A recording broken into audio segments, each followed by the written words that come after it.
Hey everyone, it's Terry from Terry's Philippine Journey out here on the KRY Rusi 200. About the fourth time I've rode it here in the Philippines. This is kind of a typical trail. There's, I would guesstimate there's 300 or 400, that might even be conservative, miles of single track, double track, various conditions. Some of it's just a rough dirt gravel road, very little paved roads, but they're all over the mountains or hills, whatever you would like to call it out here. I've never been out on this one.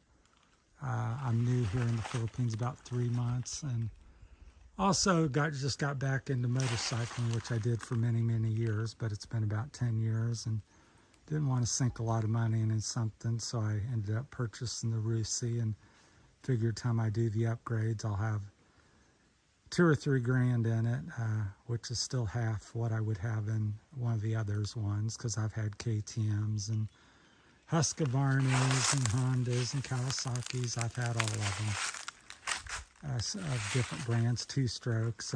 So I just wanted to get something to putt around. I've gotten older. I'm in my 60s now, 61, so I'm not really overly caring about racing, or just wanted something to get around on. So I thought I'd give Rusi a try because it's very popular here in the Philippines. I think it's the #1 brand, if I'm not mistaken, so I went with that. So far I'm liking it. The motor's pretty good.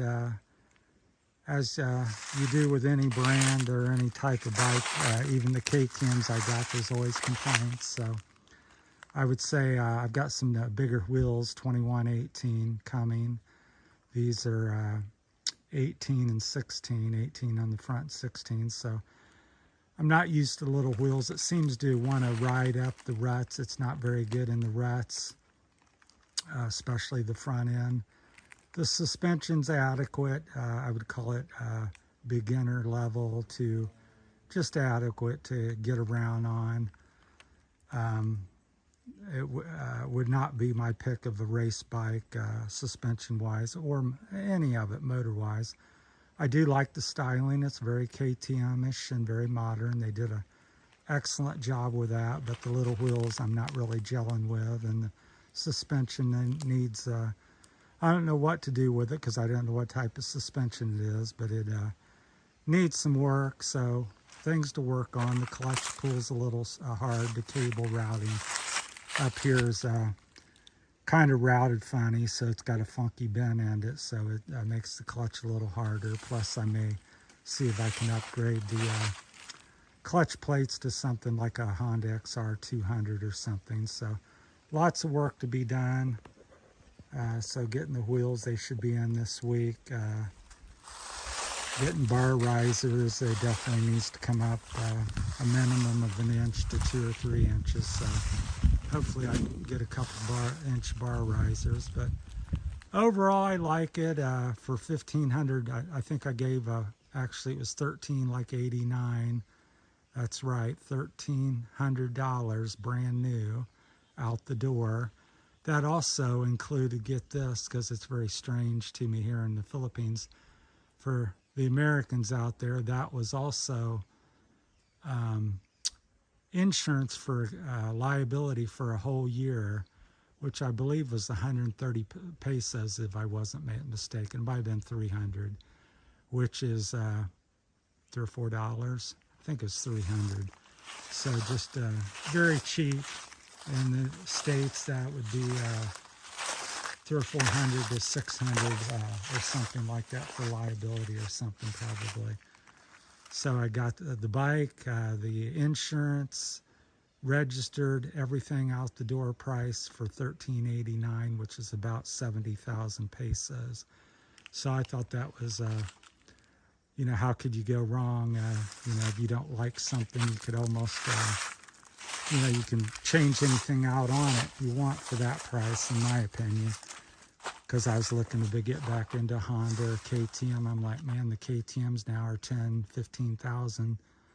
And time you upgrade them, they're 15 to 20 grand. Time you put dampeners or, you know, different bars and bark busters and accessorize it, you're up in the 15,000 plus range.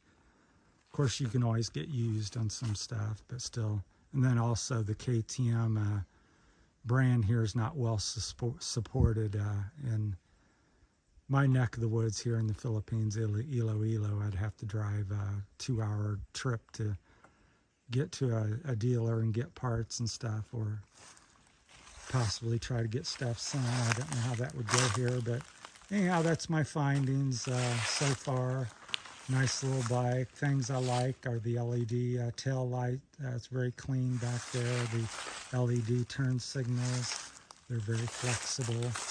The fender's very stylish. The whole bike is, put together pretty good.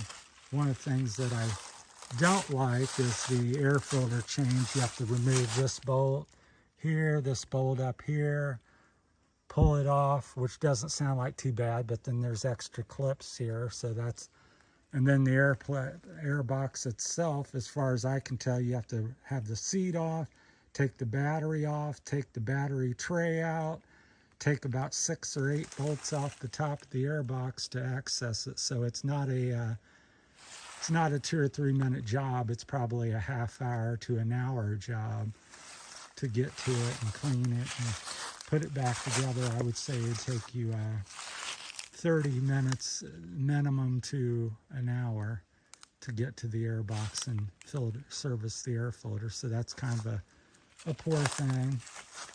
Plus, I've almost never had a motorcycle such a low cc bike. I mean, in a 4-stroke 200 cc this is. So. But liking it, just wanted to give you an update. Haven't got any new parts. It's 100% stock. Just ordered a bunch of things from one of the local Rusi dealers. So did take off the chain guard here, just like that, more opened up. So it's got electric start. It's got a Kickstarter. I think it's got an 8-liter fuel tank. It's got a fuel, some sort of gauge or light, digital gauge. I'll light it up here. So it's pretty cool. I mean, again, $1,400 bike. I don't know what it's doing, blinking there. I guess it's showing it. My phone makes it blinking, but it's not. So I got 53 miles on it so far. It's got a tack gauge, so I don't know why it appears to be blinking in the phone, but it's pretty cool little gauge. It's basic, but nice nevertheless. So I'll turn that off if I can figure out how to do it. So, and these aren't radiators, it's air cooled. So I could imagine you could put a, look at this side here. It makes you think it's a radiator in there, but it's not. Both sides the same. But my thought is maybe putting an oil cooler up in there someday, because it is air cooled and it's very warm here in the Philippines. I do have a little issue when the clutch gets hot and I'm trying to climb the hill or riding the clutch pretty hard down a hill or something. Anytime I'm using the clutch a lot, it heats up and kind of almost wants to lock up the motor a little bit. So, like I said, just work in progress. Just really even haven't begun. Just diagnosing things and spend a little money here and there. So, got bar risers, bark buster type of, I think they're service bark buster hand guards. So that'll be nice. Want to change out the grips to probably go with blue. And these are very hard. They give me blisters and sores pretty easily, even on a short ride. So I wore my gloves today. So yeah, so plastic tank, which is really nice. A lot of times you buy a Jap dual sport bike and they're metal, and a lot of people like to change them out, keep them from denting. So pretty good size little tank, just slightly under 8 liters. Just put a little gas in it today. I rode 54 miles, I believe, and I got used up I think they call it a liter of gas here. I'm still getting used to all the measurements and numbers. So I got about 53 miles per liter, if that's correct. If the bottle I purchased was a liter, I just purchased the bottle at a Sorry store. So So that's my opinion and my findings up to date here after the 4th ride on it. And again, I'm out in the Philippines here on Iloilo, near Santo Tomas. I think I pronounced that right. So it's really a mountain biking, hiking. The Philippines is a paradise, in my opinion, for all the rugged trails. You could, like I said, literally hike a minimum of 400 miles around the Visayas Island. That might be very conservative. It could be double, quadruple that. I'm just guesstimating. And you have all kinds of different scenery here. I'm in a little wooded area. There's some coconut trees, banana trees, typical stuff you'll find in the Philippines.